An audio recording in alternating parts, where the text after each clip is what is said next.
Hi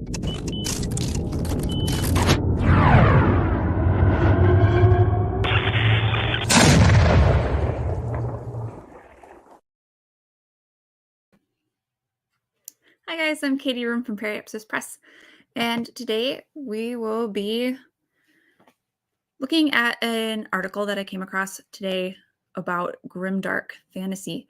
I thought this one was interesting. This guy lines up with me on some areas, and then I have a little bit of a different conclusion from him. So I am interested to hear what you guys think about it. I put the link in the description. Also, I'm working with a little bit different camera setup, so we'll just see if I can see how you guys like it, I guess. So, slides, of course, for me, not necessarily for you guys. I need these to stay on track. Hi to Timo Burnham and AWL. I appreciate you guys coming. Whoop. What's that tab? I'll close some other tabs here while I'm at it.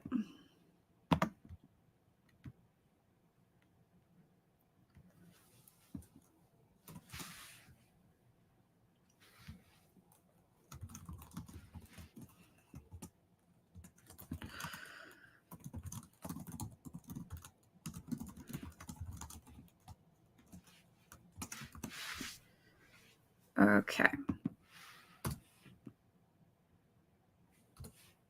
I always forget to do this. There we go. There. Get my head on straight here. Hi to Anne and to Patrick as well. Thank you guys so much for coming. Okay. So before we get too far, just a couple of things. I haven't been able to do too much as far as finding new stuff. I did do an article a couple weeks ago on the release of it's too far away from me. I think it was the 6th book in Rob's series. Yeah. Yep. Nope, 7. An Axe to Eat the Gods. Book.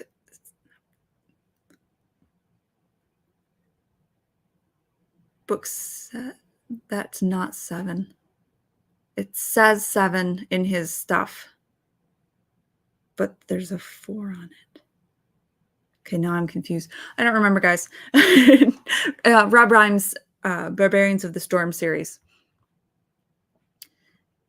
And it is available in paperback, and I believe now it is also available as an ebook. I should. Patrick says, "Welcome to the internet, Katie." Yeah, I am a little bit. I'm late. I'm unprepared. Let me. This one. Here we go.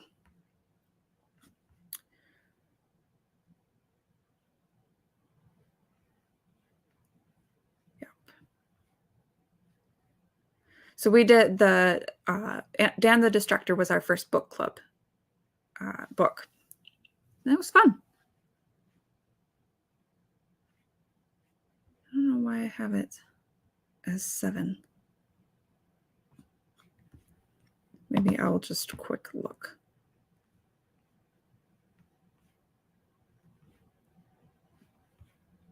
I don't know where I got the number 7. I must have just been crazy. That's my conclusion here. Patrick, thank you. He says 7th book in the series, 4th of the main story. That's what it is. Hi, Michael Kane. Yeah, I have been very, very disorganized this evening, and I literally just posted it on Twitter. Okay. The other news thing that I wanted to remind you guys about is Paladin Unbound. I'm about 50% of the way through. We are still without an official date for when we will be discussing this, but I'm assuming it's going to be in the next couple weeks here. Probably it just depends on when everyone's available. If you're interested, I am reading it right now, and I am posting my thoughts every 5 chapters to the Gilded. So if you guys are interested in reading along with me, just let me know, and I'll share the Gilded link with you guys.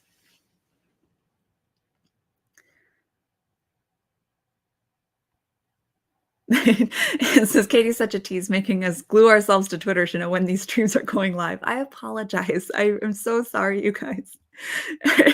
You check my Twitter on Mondays. Thank you. Anne has a thing against tracking days of the week. I've had more trouble with it since I've like when I was working. I didn't have like a day-to-day rhythm in my week, right? It was weekday, go to work. It didn't matter what day of the week it was. But I feel like since I've started streaming and thinking about like what days I can do work on my projects, I've had a lot easier time keeping track of things. It's not a guarantee. I still get screwed up. Timbo says, just join the Gilded. If I remember to post there. Recent review was Clara and the Nutcracker by TK Merchant. TK Merchant is a pseudonym. I don't remember the author's actual name, but like all of her stuff is under her real name. So like all of her promotional stuff. So I was a little bit confused when I was trying to find the links. But this was really good. I enjoyed it quite a bit. Obviously, I picked it up to read over Christmas and I've only recently completed my review for it. I feel really bad it took me so long. Fantasy adaptation of the original fairy tale. So that's not the ballet, but the actual fairy tale. And now the name of the author escapes me. German fairy tale. You guys know what that means. So I really enjoyed this one, and I enjoyed it even more as I was writing my review, and was remembering all of these pieces that that fit with the original themes of the fairy tale. So I enjoyed it a lot. If Patrick says stay-at-home moms have such an easy life, it tucks and runs away. I have a new job, and that is my family and my children, and I still don't have time to work on stuff during the day. It's crazy. I was really surprised when I got to read today in the middle of the day. The kids actually went outside and played nicely. It was amazing. Okay, so is Grimdark an invalid fantasy genre? Is the topic of discussion. The article is called Grimdull by, move that. Oh, for crying out loud. The Critic. There we go. And the author's name is Sebastian Milbank. This is a really interesting article. And like I said, it lines up with me on quite a number of things. A while back, Patrick made me a really nice meme of the guy with the cardboard sign that says, and for me, he put root for real heroes. And I wanted to stick it in here, but I ran out of time and I had to leave that on the wayside. So I'm interested in hearing what you guys think about his thoughts on this article. And then, of course, I'm going to share my thoughts. Michael Haynes says, considering how many definitions I see on Grimdark, that's going to depend. Very true. Okay.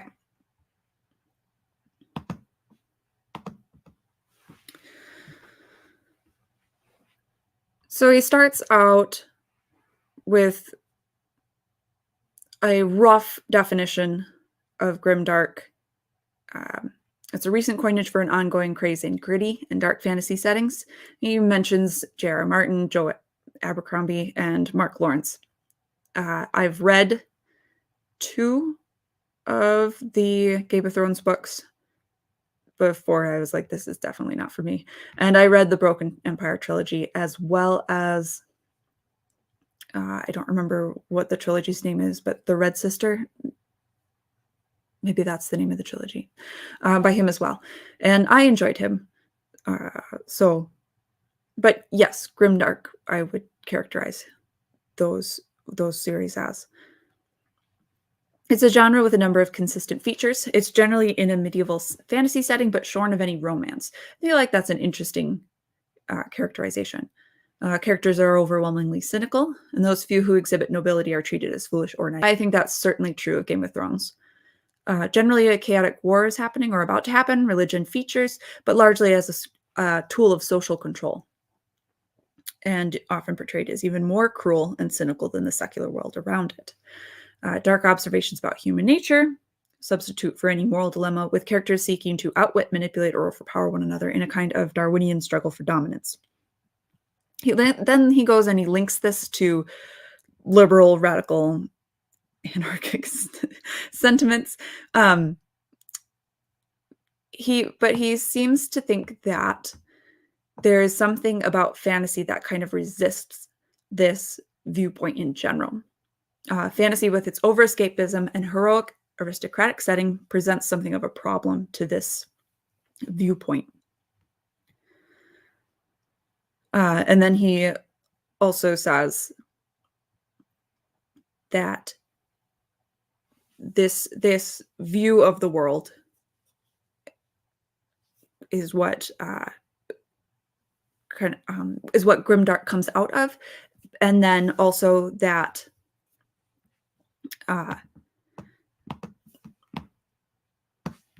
it is brought to less fantastical settings and to the real world, right? That these stories, and then of course our reality, sort of become what he says, like painted in like this darkly distorting light. So we actually end up seeing quote unquote realer stories and reality itself in an unreal way, which is an interesting take.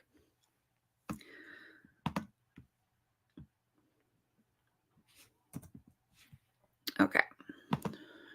I'm going to make sure that I got those points that I wanted to see. AWL says, yeah, grimdark can be a broad category. And the Ultimate Kahuna says, would you like a discussion buddy? Yes, I would. But I am going to pass on it today just because I want to make sure that I feel like this guy has some really interesting points. And I want to make sure that I unpack them. I actually have some ideas to bring you guys in more for these discussions. So I am going to remember that you said that you would like to do that. Kahuna. Anne says, I would say that grimdark is the real fantasy in this world, is that there are good people. In reality, the heroes are all awful people and they can't win, like the Batman. Yes, I would agree with that take. I think grimdark,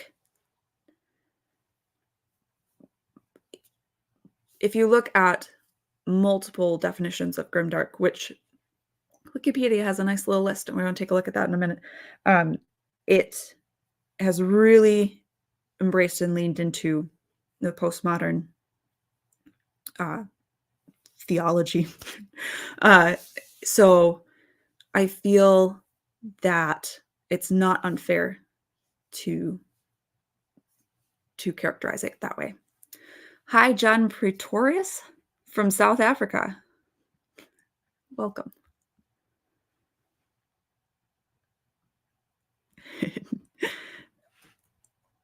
Okay, Tolkien meets counterculture. is the next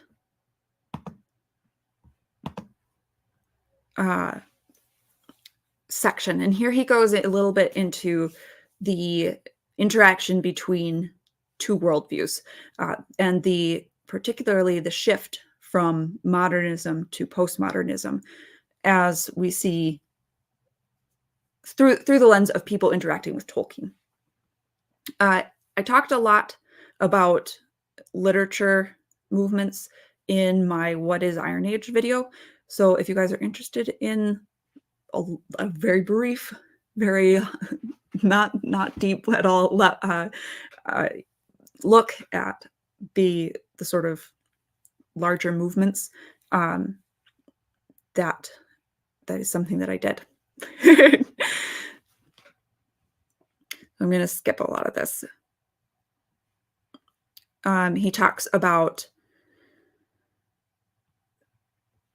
the idea of high fantasy imports very specific elements: a transcendent horizon, an emphasis on noble and virtuous characters struggling against evil, an enchanted universe steeped in history, and a sense of the ephemeral and tragic nature of reality. Like an earlier generation of romantics, this is a revival of medieval aristocratic and religious ideas, but stylistically poised between the style and atmosphere of Germanic mythology and modern prose.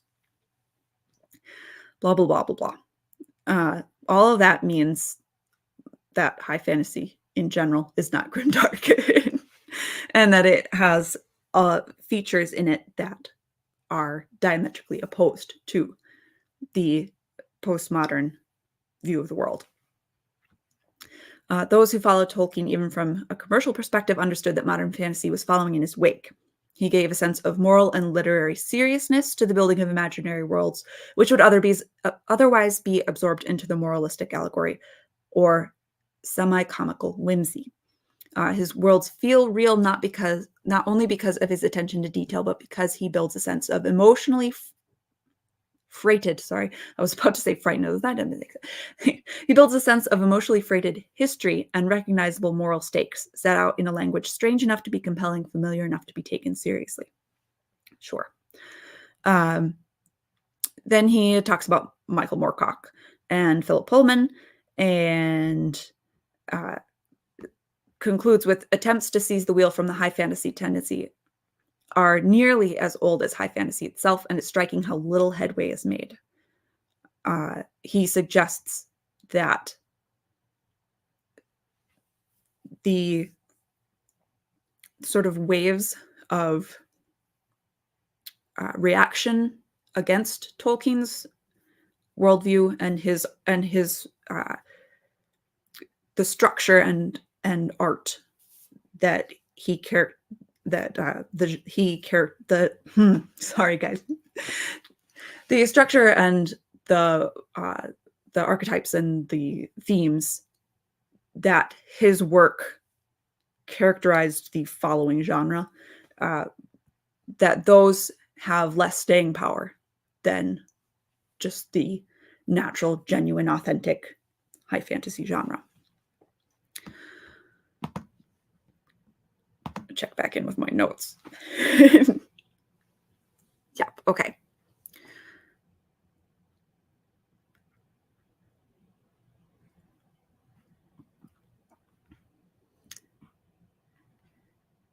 You guys, you talked a bunch while I was talking, and now I can't find where I'm going.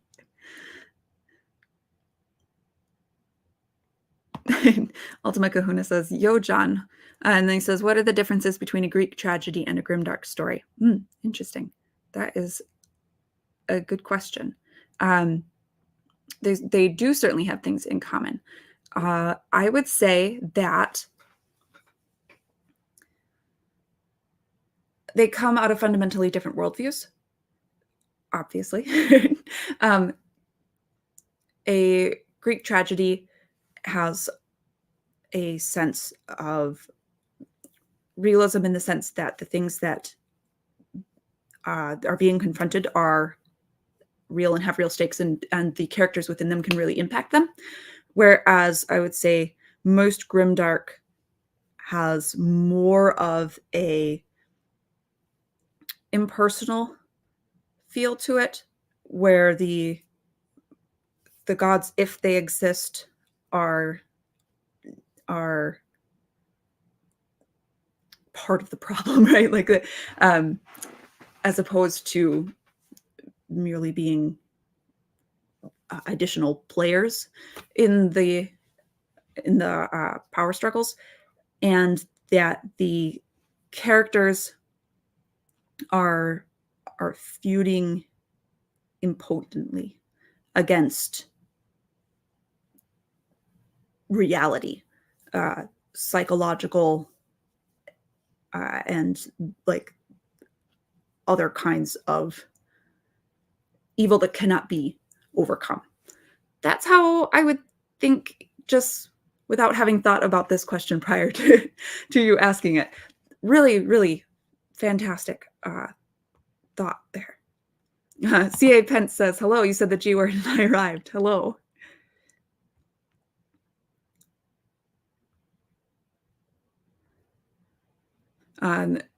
Patrick and Anne are talking about the Batman.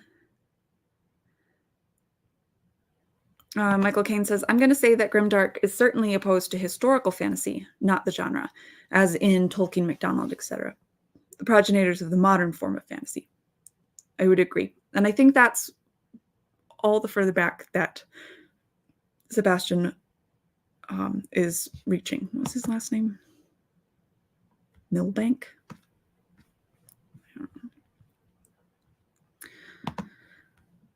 AWO says, need to read on fairy stories. Oh, so good. Everyone should read that. Michael Caine says, Tolkien assumes that consolation from the evils of the world is one of the chief functions of fantasy. Absolutely. Which means that Tolkien would absolutely agree that fantasy is opposed to Grimdark. and that's where this article is going. Why are you giving it away?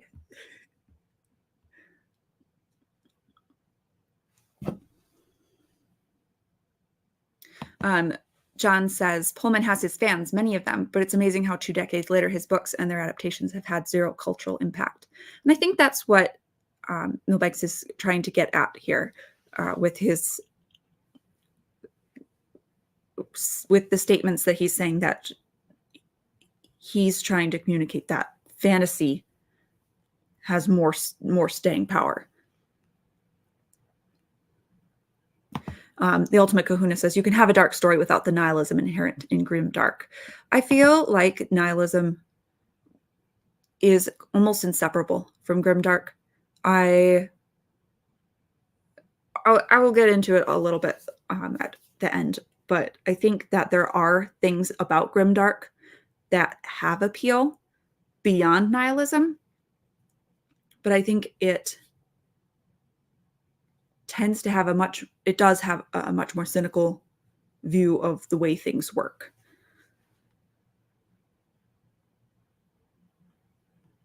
Anne says, what also drives me crazy about Grimdark is that everyone has the same moral code. Yeah.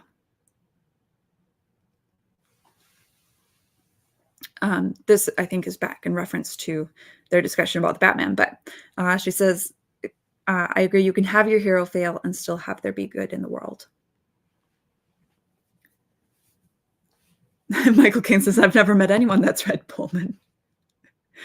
Off the top of my head, I would have to look up what he even wrote. Oh, John has an interesting thought about the Greek tragedies versus Grimdark. He says Greek tragedies are about catharsis. Grimdark are at their worst about the cruelty itself. Sure, like pigs rolling in their own filth. That, sure, indulging in the negative, the violence, the overt sexual promiscuity, stuff like that, as opposed to, sure, catharsis. Greek tragedies also have a lot to say about hubris. So it's not just people going out without consequence, doing whatever they want. If they behave in a certain way, there is a moral consequence. It's not our normal way of thinking about moral consequences. But I think you're right. It is the Grimdark does tend to indulge in the actual, like you said, cruelty, the acts themselves. Greek tragedy has its roots in a virtue-laden society and the failure for the heroes to meet them, while Grimdark has a very cynical view of virtue. Yes, like I was just saying, exactly.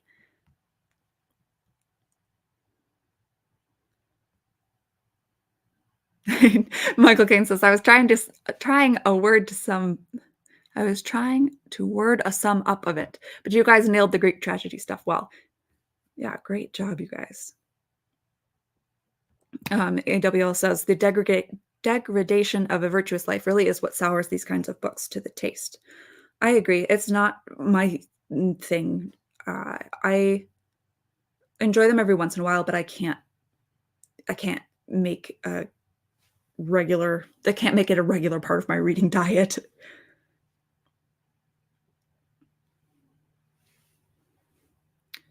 The Ultimate Kahuna says, thinking about it in a grim, dark story, heroes aren't really heroes.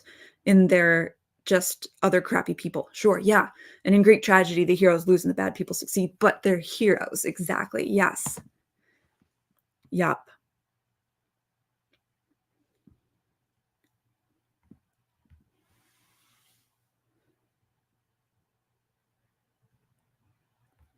AWL says, I do find it funny that the originating setting for Grimdark has shifted more and more to a more noble, bright view of things. Yes, that is interesting. And that has been my experience with indies almost exclusively. Which I will provide examples at the end, you guys, of stuff that I've reviewed that was dark.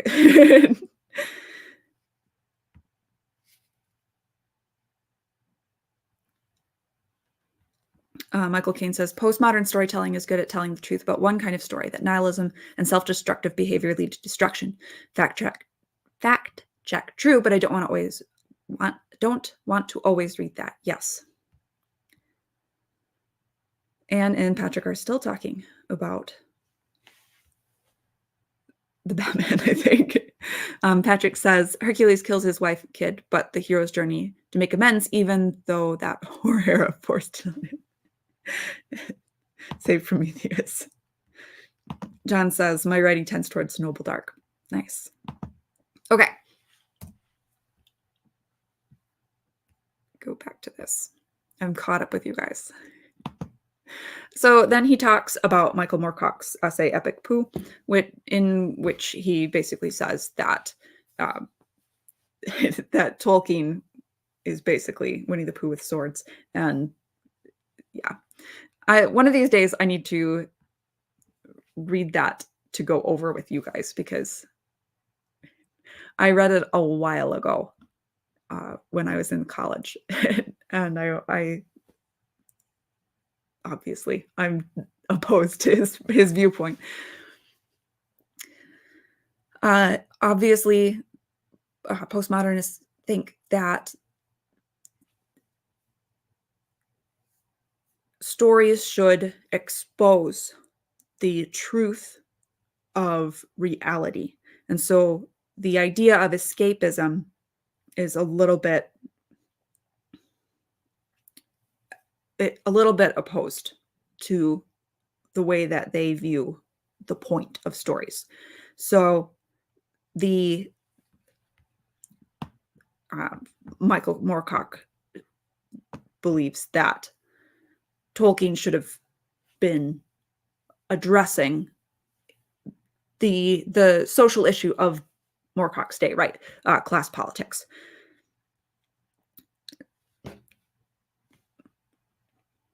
I don't. That's not my view of the way that fantasy should work. So,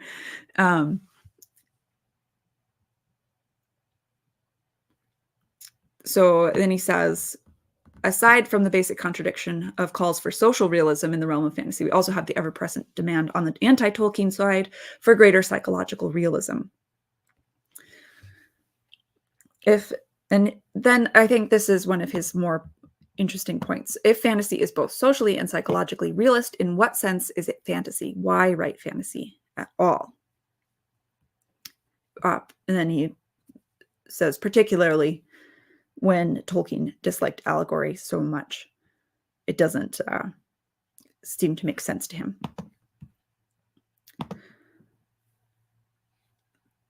I'm going to jump down here a bit because he has, he kind of echoes himself, and I want to draw out the point. Oops, make sure that I get this right. So then he says, in a similar vein, if the purpose of fiction is to create or discover order and meaning in a chaotic universe, then the significance of fantasy, especially high fantasy, clicks into place. It doesn't suspend or inhibit political or social struggle, but it does put it into proportion. In other words, high fantasy prioritizes the normie, the person who thinks about politics once a year and their family and friends every day. I think that's an interesting take. It is certainly where Tolkien took things, the importance of ordinary people doing heroic things, and the idea of sort of everyday, ordinary things that people do that hold back the dark. So I think that this is a potent point in his favor here. Just want to make sure that I'm not missing your guys' conversation, because I am excited that you guys are talking about this with me. Anne says, Noble Dark sounds lovely. Michael Kane says, I'm curious where people would classify me on those Noble, Grim, Bright, Dark charts. John says, Epic Poo is pretty much just nonsense, particularly for Tolkien. AWL says, maybe Eeyore with swords.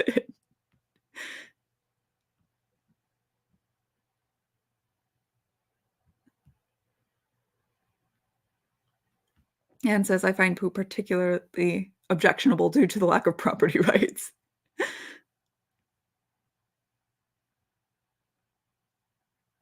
Anne says, I think about politics every day. I don't know what he's talking about. Well, you're not who he's talking about. Ultimate Kahuna says, I want to talk about bears and rabbits. Anne apologizes. I don't mind. Okay, so then I'm going to backtrack again a little bit, because he makes sort of a separate point that is probably where we part ways just a little bit, where he sort of characterizes the people who write these stories.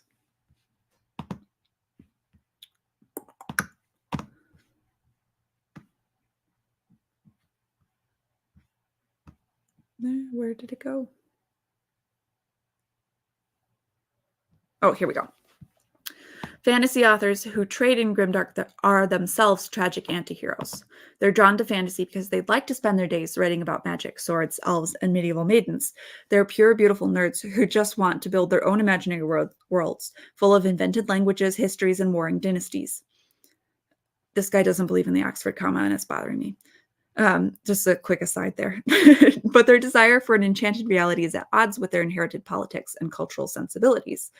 An inner dilemma that sees their desire for heroism turned into a need for limitless violence, largely inflicted on the most innocent of souls of all fictional characters. That is an absolute nonsense phrase. Fictional characters don't have souls. I'm sorry, guys. I'm sorry. And then he, after his point about the purpose of fiction, he says there's something distinctly adolescent about Grimdark by comparison.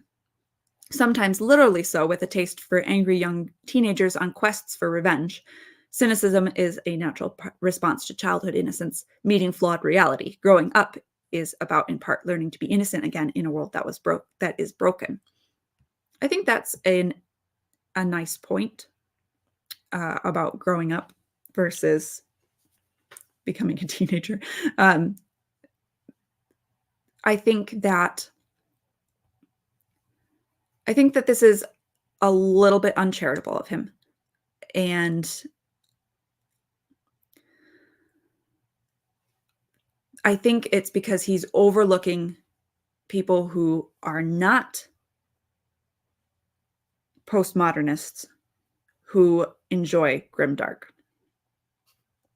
And I think there's a lot of reasons for that, and I'd like to get into that a little bit more. John says the Oxford comma will doom us all. And Michael Caine says, I'll stand the Oxford comma until my dying breath. Yes. Anne says, and they ain't innocent. Yep.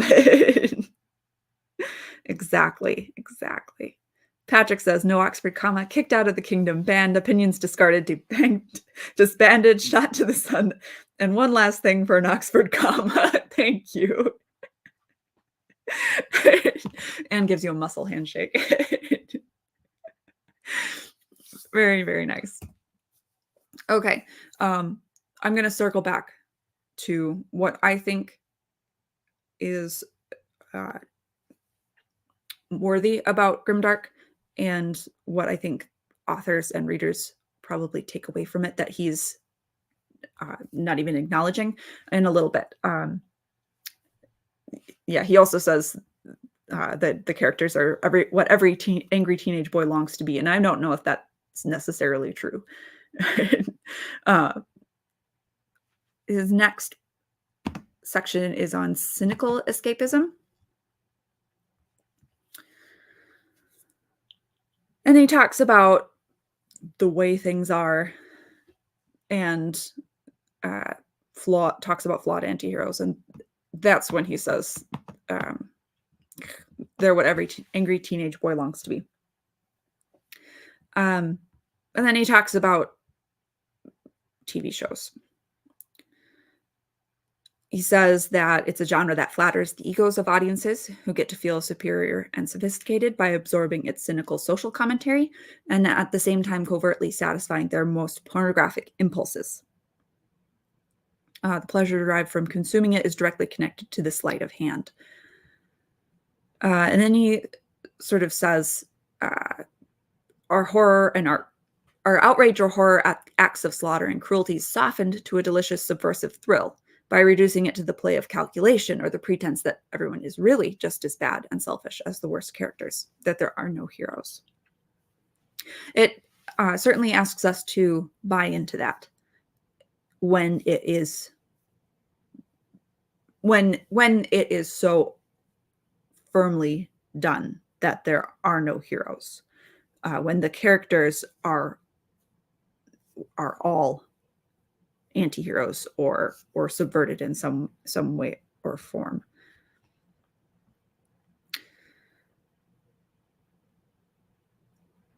And then he talks about social commentary, political or social commentary.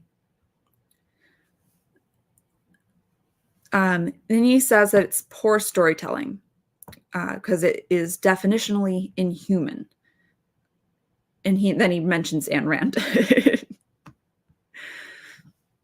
So that's kind of an interesting section. I have my own ideas about the escapism that Grimdark provides, but I think he's right that there's a sort of cynical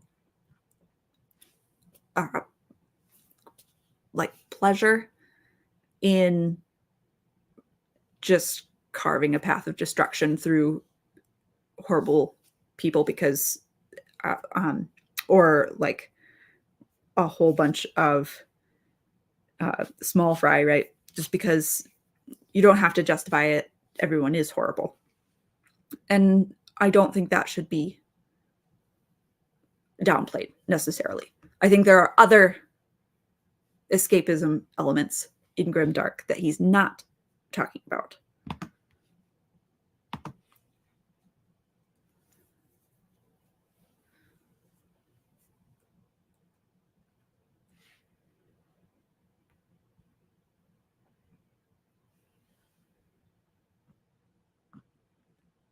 Okay, make sure I don't miss anything here.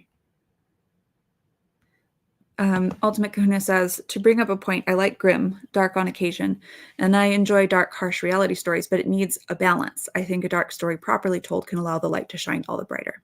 Yes.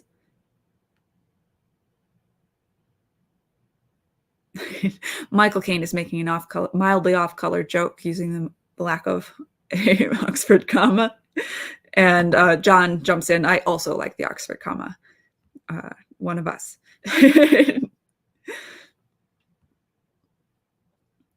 Patrick says, yeah, that's a good point from him, why it connects to audience.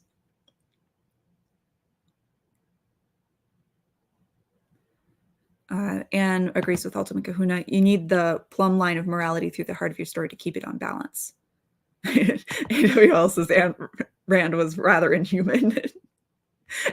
Anne says an unfortunate haircut does that to a woman. Oh, yikes. I've had unfortunate haircuts. Patrick points out that she does write idealistically, though. She believes those who have ears to hear will be persuaded by 90-page speeches. But really, we're just in it for the memes. Ultimate Kahuna says, I don't fully agree with his take, but there is something about the carnal pleasure of destroying those you disagree with or hate. So indiscriminately, it appeals to the darker nature of mankind. Absolutely. Excellent point. Okay. And then his last section is redeeming Grimdark, sorry.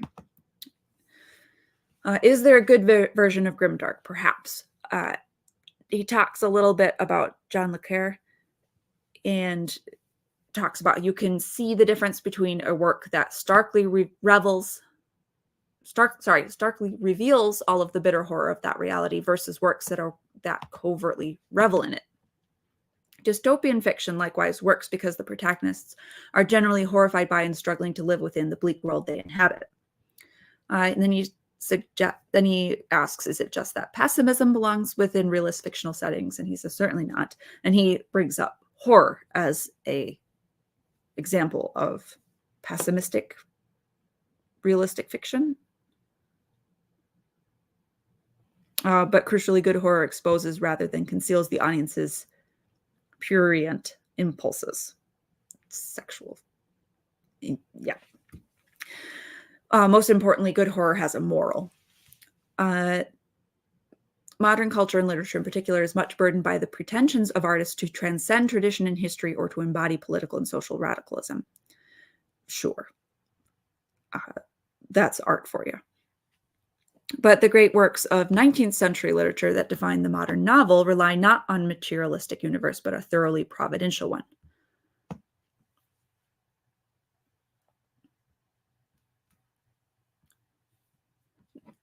So it's extremely hard by its very nature for literature to escape the far older logic of myth and folklore.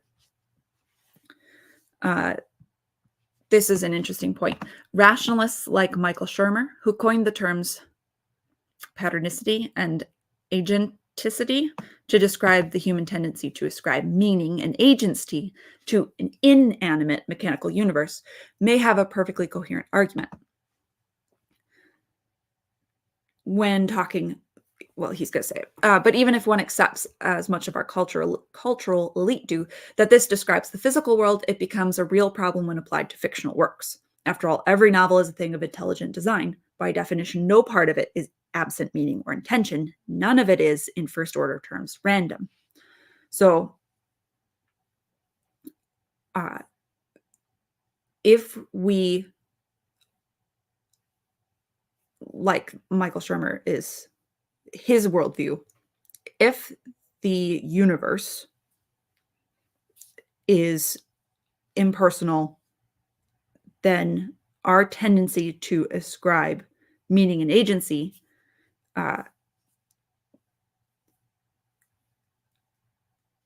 it's and not just to the universe. The universe is the big one, but like these terms like can be used for when you shout at your computer, I'm pretty sure. That may be something that is okay to talk about if you don't believe in a perfectly sovereign God, right? But when you're talking about something that comes out of a fictional story that someone made, right? That it doesn't apply. And then he suggests that the loss of the moral of the story is poison for culture. Even the most procedural and univentive of past fictional fare starts to look good next to the chaotic and senseless storytelling that is increasingly the norm. Breaking from old formats has been celebrated as a golden age for everything from fantasy novels to TV, but has only produced tedious repetition and endless rise of the sequel and the franchise. Grimdark is the perfect grimy filter to throw over old intellectual properties, a false claim of innovation to defend the inability to find new material. Real innovation, as in Tolkien, can only come from adapting rather than subverting timeless storytelling traditions. So that's an interesting idea, that Grimdark is Grimdark as a filter, right? I would say postmodernism is certainly prevalent in storytelling right now. I guess I didn't think of postmodern storytelling in terms of grimdark storytelling. So I'm not sure if I am fully on board with that statement.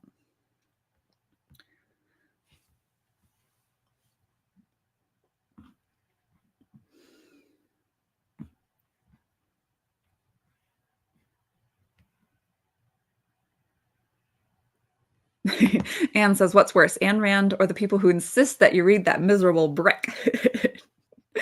I read it in high school, and I couldn't understand, because I was homeschooled, right? So I didn't have a teacher telling me one way or the other what it meant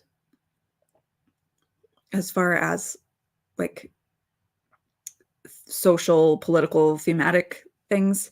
And I just felt completely like this is just a horrible story. There's nothing entertaining about this at all. Patrick says, I'm going to be the one to bring up the Punisher again. I like the Punisher because I get the immediate release of harsh justice. But Frank's almost a priest, Catholic upbringing, knows he's damned. Sure. Ultimate Kuna says, better than the Scarlet Letter, Anne, but I get your point.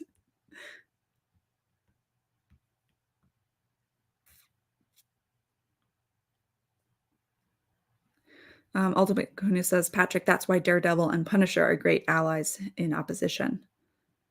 AWL says, adding another monastic X tally to my whiteboard. Patrick says, Shermer is a goober who won't take skepticism all the way. Be skeptical of all things, not just the status quo. He's a hard determinist too, but also thinks jazz is beautiful.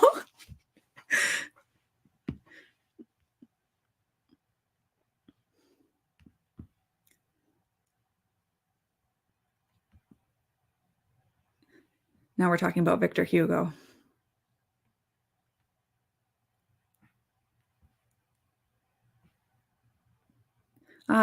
Dominic Powell. Hi, thanks for coming. John says that miserable brick will doom us all.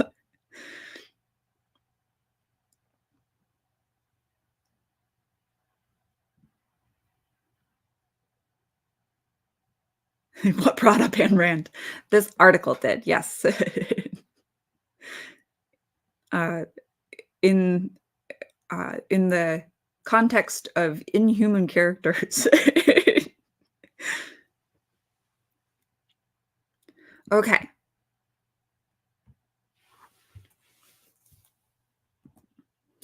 I'm just gonna real quick look at some Wikipedia definitions of grimdark, because I think it gives us a clearer picture that the larger, broader definition of grimdark has these postmodern sentiments integrated into it. Adam Roberts, nobody's honorable and might is right. Grimdark has little to do with reimagining an actual historic reality and more with conveying the sense that our own world is a cynical, disillusioned, and ultra-violent place. Genevieve Valentine called Grimdark a shorthand for a subgenre of fantasy fiction that claims to trade on the psychology of those sword-toting heroes and the dark realism behind all those kingdom politics. Jared Shurin, Grimdark fantasy has three components: grim and dark tone, a sense of realism, for example, and then it provides this handy example of what he means by realism. Monarchs are useless and heroes are flawed. And the agency of the protagonists, where in high fantasy everything is predestined and the tension revolves around how the heroes defeat the Dark Lord. Grimdark is fantasy, quote unquote, Protestantism. Characters have to choose between good and evil and are just as lost as we are.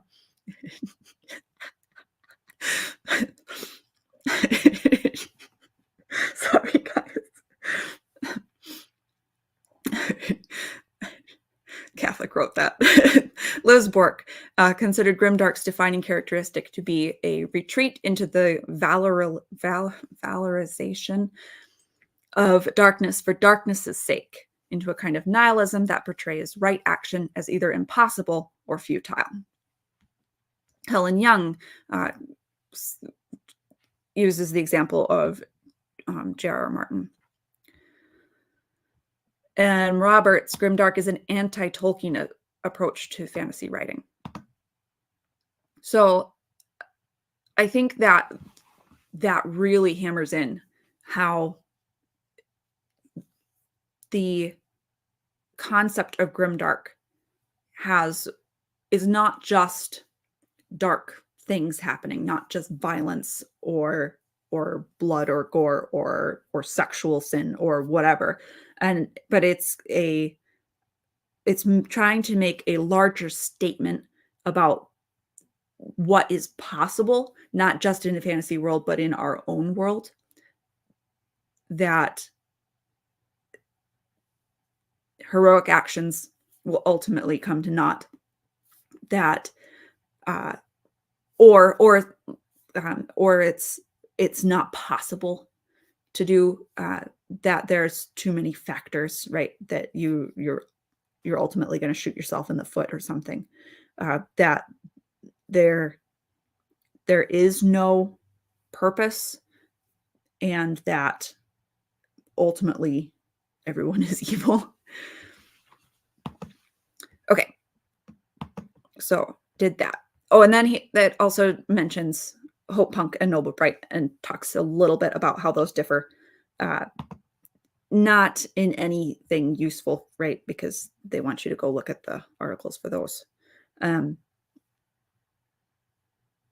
But emphasizing hope, that their ideal's worth fighting for, or Noble Bright, which says that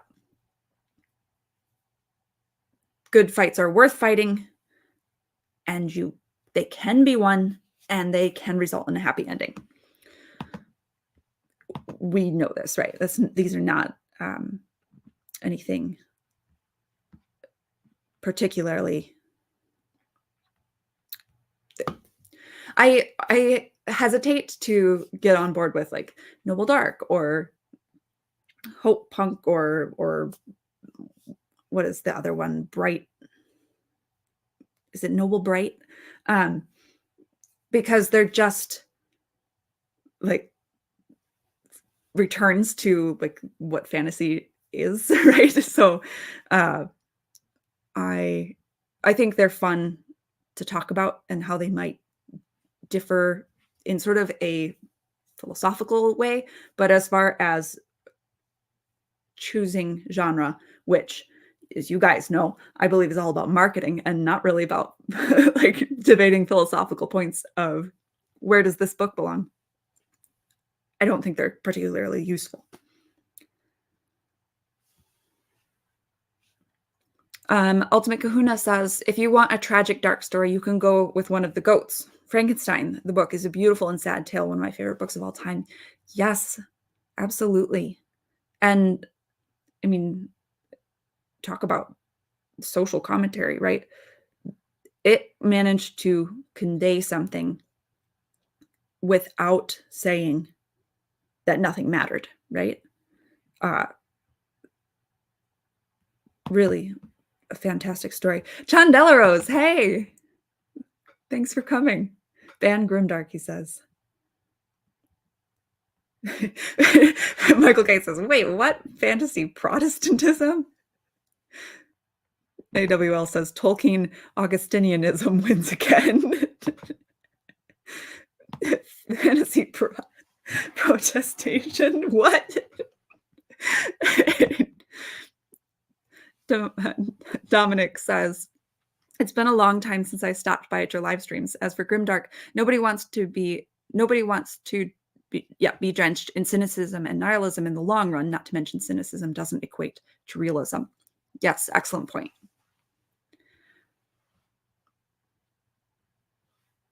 Anne points out bad guys don't always win. Lord Nelson had miraculous victories and unexpected good happens all the time. Going to get weepy.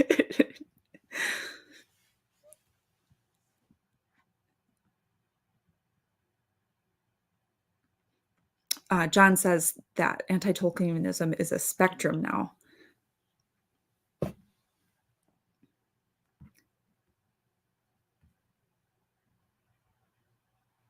Ultimate Kahuna says, Grimdark, good is what you can take for yourself. The mighty will rule and there is no hope. Also, you will die painfully and without real purpose. Mm-hmm.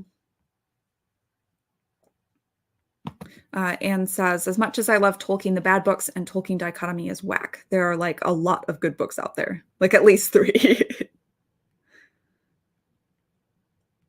Michael King says, I like the noble term. I like the noble terms. They're interesting because it's like D&D alignment for books. Fun, but totally useless.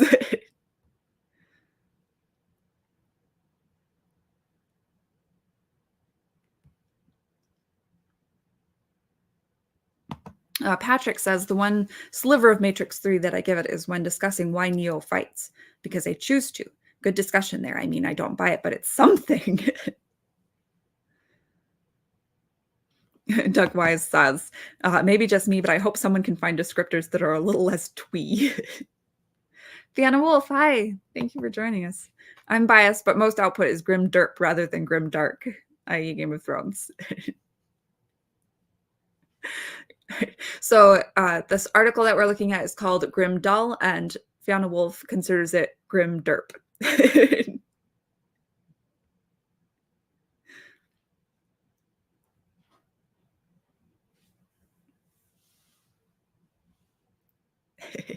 Patrick says, I'm A-okay if I can sneak Tolkien into the kingdom, then I could have a true anarchist to talk to in heaven. Maybe other than, I don't remember how to pronounce his name. Dostoevsky? Michael Kin says, I like how Katie always reads my messages where I have brain glitches and the words don't make sense. I try to pick them out. Okay. Okay, so now I want to talk about the things that I think are probably not redeemable, as he said, about Grimdark, but that are maybe a little more authentic about it as far as escapism. I think that one of the main things, and that I harp on this all the time, right? If there's a greater potential for evil, then there is a similar greater potential for adventure. So in a grimdark setting, you have a lot of horrible things that can happen, but there's also a lot of potential for the characters to do cool things. One of those cool things is unfortunately slaughter lots of people. Maybe have sex with a lot of people or whatever, depending on what kind of grimdark you're reading, right? But I think that you shouldn't just pass over that as one of the appeals of a dark setting, whether the thematic treatment of the story is grimdark or postmodern. I think that element is important to readers. And I think we've talked about how the the justice slash vengeance angle is cathartic for readers. That feeling of killing people who disagree with you, right? That the feeling that you don't have to wait on a corrupt system or a authority figure who may be persuaded wrongly or may see things differently from you, but that you can take action with your own hands, has a lot of appeal. I think that we are seeing a lot more vengeance stories come out of indie fiction right now on the right wing side of things, particularly because people feel trapped in real life and they want that escapism of, no, I am going to make sure that justice is served. And I think that is an underlying value that people have. Justice is going to be served.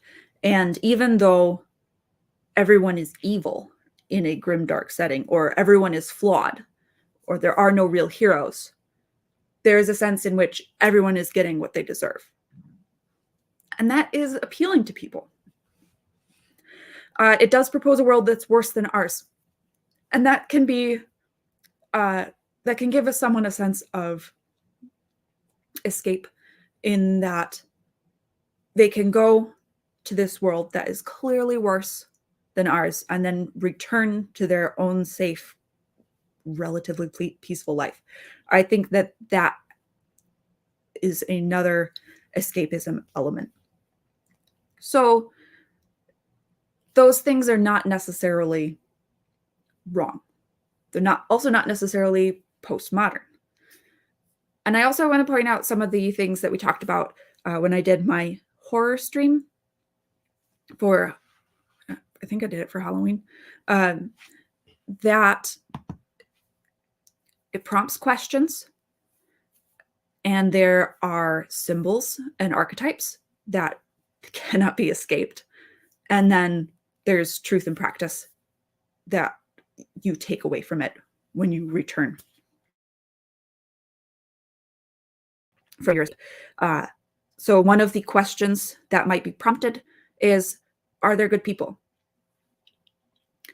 And one of the truths I would say that Grimdark exposes is that there are not good people. The archetype of the hero is important because it points back to the true myth, right?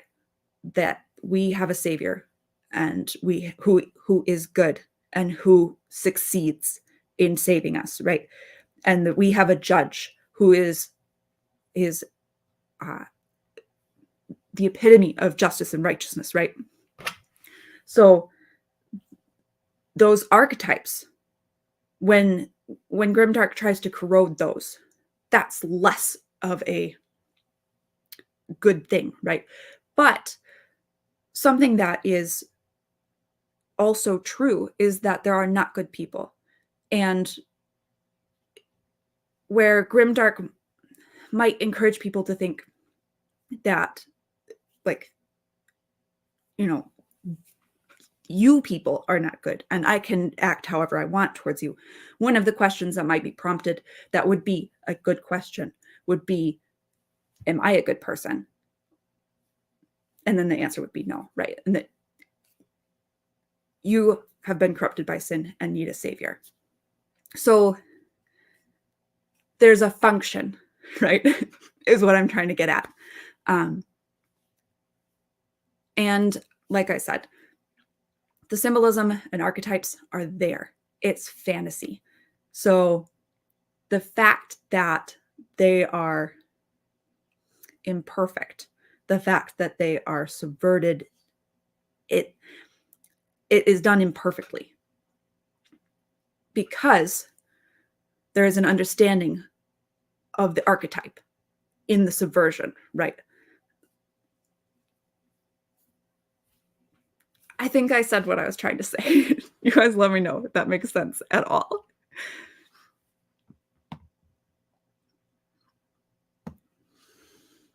I've got to get back up to where you guys were.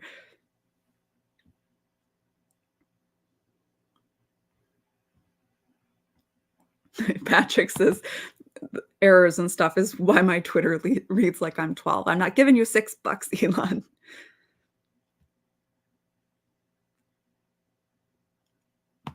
Fiona Wolf says, in real life has enough cynical thinking, so I'd rather not read grimmer settings. John says, I'm going to circle back to catharsis. People read it for catharsis because it speaks to something they don't always find in fiction, hence why I write Christian dark fantasy. The Call to Makuna says, sometimes I sound like I fell off the back of the short bus.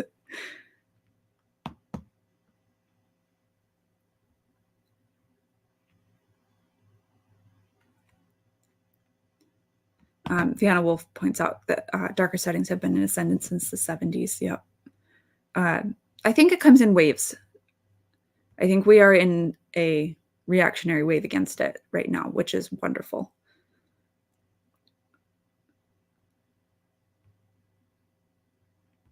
Ultimate Kahuna's point says, like, make your own justice. Yep, and AWL says none are good. Patrick says, I can tell Katie's been getting through What About Evil? Yes, I am still working on, speaking of bricks, What About Evil? And Patrick and I are going to talk about it here one of these days when I finish it, because it's a brick. It talks about God as storyteller. And I think it's really, really fascinating. And I think it would be interesting to talk about, since we like to talk about stories. Ultimate Kuna says, the postmodern version of that cathartic feeling we get in revenge stories is not taking justice for yourself for actual wrongs, silencing those who disagree with you to assuage your own guilt. Sure.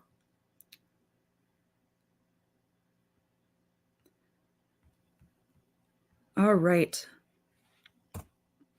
I have indeed alternatives for you guys. I'm going to talk about these. They're dark fantasy. I don't know if you guys want to debate me. It's fine. You can say whether they're noble dark or hope punk or whatever. Almost none of these are going to be grimdark in the sense of putting forward a postmodern view of the world. Deathbringer by Blake Carpenter. It's dark. It's a vengeance story.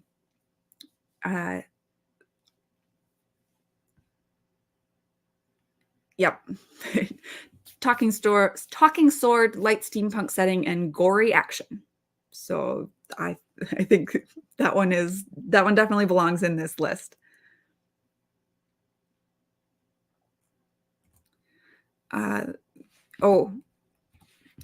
Michael Caine points out he's looking forward to Deathbringer's new cover that's on the way. Me too. I'm really excited to see what he comes up with. I'm not super thrilled with this cover. I really hope he does something that's not AI. So you guys know how I feel about AI.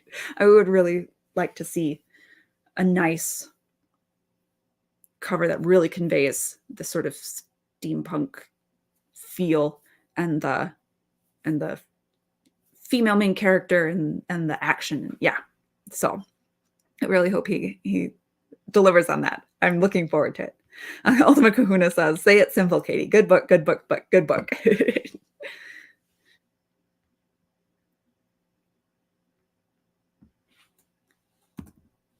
I put The Long Moonlight by Razorfist on here. It's noir. I think that it's probably the closest to grimdark of the stuff that I've reviewed, purely because of the sort of bitterness of the main character at the end. There's a secondary character who I think sheds a lot of hopeful light on the end of the story. I haven't read the second one yet, so but it has a lot of the elements of pervasive darkness, with gang lords feuding and corruption up the ladder as far as justice, lack of justice. So I think this belongs here. Noir story featuring a master thief, a cunning detective, and deadly gang lords. Yeah.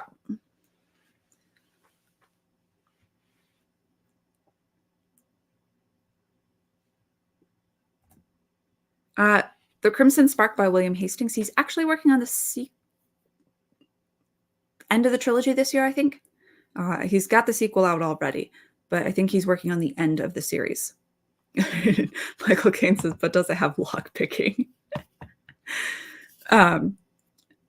This one is dark, but the quest of the characters is really about pursuing a hope, and ultimately it has an ending that is very much looking forward, and with characters that feel empowered to enact change in their world. Dark fantasy adventure following young characters on their quest for freedom, hope, and healing, filled with suspense, vivid action scenes, and rich themes. This first installment of the Vagabond Legacy series is an intense coming-of-age story. Ooh, ouch. There we go. And I put the Mummy of Monte Cristo on here. J. Trevor Robinson did a wonderful job adapting this in the undead way that they do that with, like they did it with Pride, Prejudice, and Zombies, and also kind of like Abraham Lincoln Vampire Hunter or Vampire Slayer, or whatever that title of that book was. It's really smooth, the adaptation. You read something and you're like, I know he came up with this sentence because it's got undead in it, but it fits so well. So I think that obviously The Mummy of Monte Cristo is an adaptation of a revenge story, and it takes the revenge quite a bit farther than the original. But there is obviously a moral sense of right and wrong, packed with loads of undead and horror delicacies to relish, is what I said. Really, really fantastic. Greatly enjoyed. I also threw this one in there. This one is one that actually I think David reviewed for me, and so I don't have a nice quip from it to pull because I didn't have time to look for one. All of my quips that I pull are right at the beginning. But this one is this short story, Mordo and Kyrus in the White City, is an adaptation, or a different take rather, on a Gene Wolfe story. I can't remember. Those who Skylar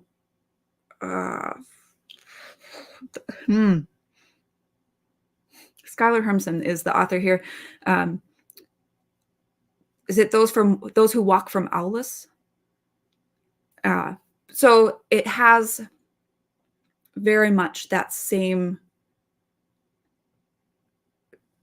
tone as the original, except that instead of walking away from the atrocity, he slaughters everybody.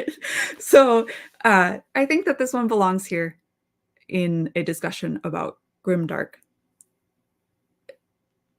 since the original has that Grimdark feel. I think that the direction Skylar Hermson chooses to take the story takes it back towards there are objective moral standards, and the revenge or the justice, the bloody justice that is dealt out is in consequence to that. But it does have kind of that everybody is bad, so we could just kill them all element.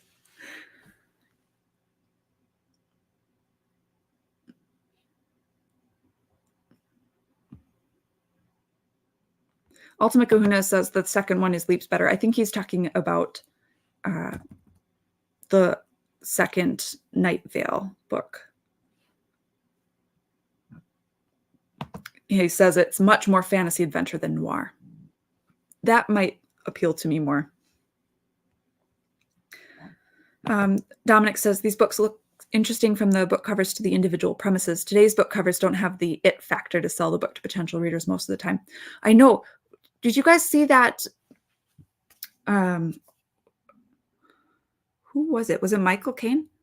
Or was it somebody else who shared that one of the two book covers of the same book, and one is like artist, right? Depicting like and you can feel the scene, you like the fantastic things. And then the other is like kind of a sky blue with the titles really big, and there's like a random. Yes, Michael Caine's the one who tagged me. Just Color of Magic. Thank you. Just dumb. But everybody's covers look so good. Obviously, I have my own preferences, like I said with Deathbringer. I'm not super thrilled with it, but at least it looks like something. If you go to my website and you just click on the reviews tab and you just look at them all lined up, they're beautiful covers. It's like each one of these looks interesting and grabs your attention, and they all have vivid colors and things on them as opposed to just big words. It's really, you just don't see that anywhere else. Sometimes I just scroll through and just admire all you guys' work.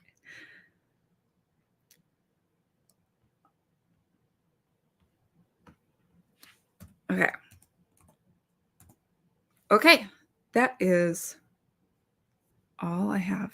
Oh, Michael Caine says he's getting ready to reveal his next cover. Already sent it out to his email list. Ooh.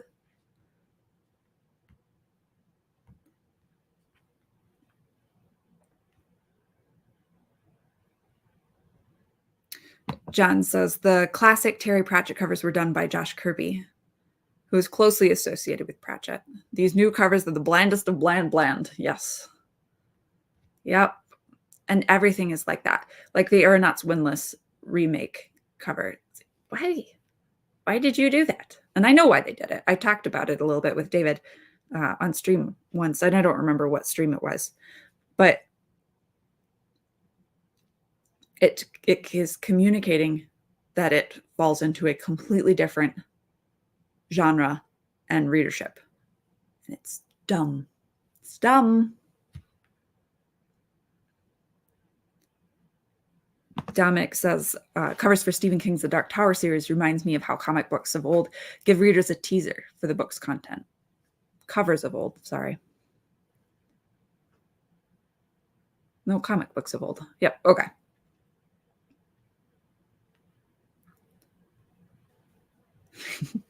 All right, you guys. Like I always say, try to give indie alternatives a try, and then leave reviews to help other readers know if a book is for them. And comment below if you have any recommendations that are dark fantasy, grimdark, noble bright, whatever, that you think belong in this discussion. Be sure to comment.